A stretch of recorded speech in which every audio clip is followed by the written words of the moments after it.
First of all, I think they've lost themselves. Luca, che piacere. Grazie.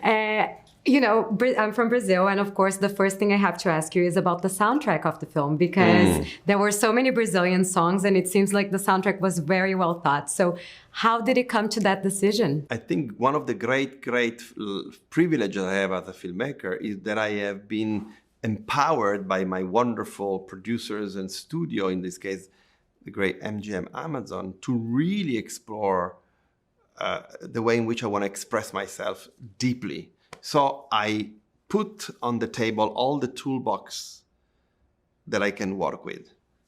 And even if it's a story set in Yale, and so it's a story that is like an American East Coast story, I end up using very different tools that can be kind of like helping me tell the story in the best way possible. And one of the great things is the soulfulness of the great Santo Carlos Jobim.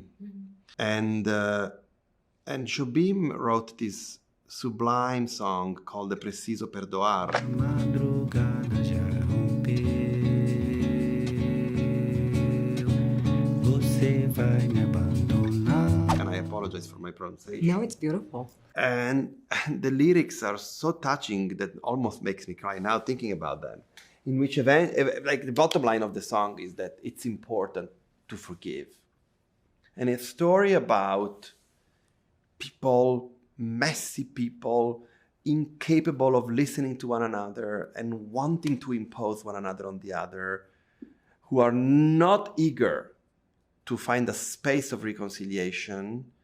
I think that as a counter effect to that, this song was so powerful. And so we played with this song many times. You know, like this movie is a Hitchcockian thriller that is really like a sort of like gesture of cinema to entertain people more than anything else, working with this great cinema icon, Julia Roberts. And so I love the idea to use a great musical standard, iconic one like this one, and then play with the different incarnation that you can have this. I think in this movie we have like 7 different versions of this song playing. So many great artists who played it, if these are featured in this movie. And then going back again to the great standard of Brazilian music, and again Jobim, there is this song at the very end, before the credits crawl, that is called Ligia. As bobagens de amor que eu iria dizer.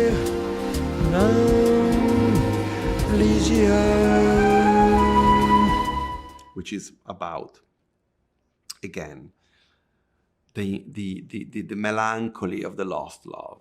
Yeah. So what are these people? What have these people lost? First of all, I think they've lost themselves. And then they've lost the possibility of connection, real connection, because they were so much engulfed with the ambition that they couldn't see the beauty of the other.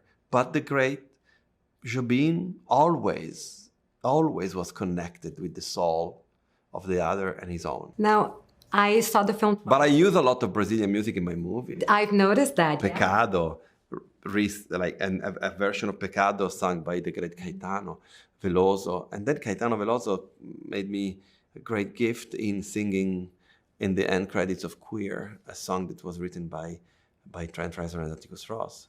It's a great standard. It's a great canon. How can a man who sees and feels? And we love when you use music from Brazil, because it also makes us connect. You know, Brazilians like being part of something. Your country is extraordinary. Now, since we have to wrap up, you know, I could talk to you for hours. I do have to ask you, because we talk about your inspirations in music, but what is your guilty cultural pleasure? Oreo. Yes. Interesting. That's a very American, and for an Italian. Wow. I eat them a lot. I love that. Well, thank you so much. Oh, and one quick question, just because we still have a few seconds. Do you keep anything from your sets as a souvenir? No, I don't. I mean, I've been very good friend with the great maestro Bernardo Bertolucci. And when I was a kid, like 24, 23, and I met him and eventually invited me to his place for dinner. I entered the room, the house, and I started to see, I have a deja vu. And I see the couch and say, is this the same couch from La Luna? Is this the same chair from The Last Emperor? Is this da-da-da? He said, and he answered to me, all of these items comes from my sets. And that was striking and impressive to me and fantastic, of course. And it was very, like, I don't know, like in a way that it made a great impression on the kid that I was. Then I grew up and I started to think, like, I love my movies. I love the experience of making them. And I will really go far to make movies and to protect my movies and to really be in that creative space. But when I live my life thinking of more movies to make, I need to be in a sort of neutral space from the movies I made. So I don't keep anything. I love that. Well, thank you so much. Again, congratulations on the film. Thank you. Had your chosen cell with niceties and trigger warnings. I am a desperate man, absolutely desperate. I almost feel bad for him. You should be ready. Ready for what?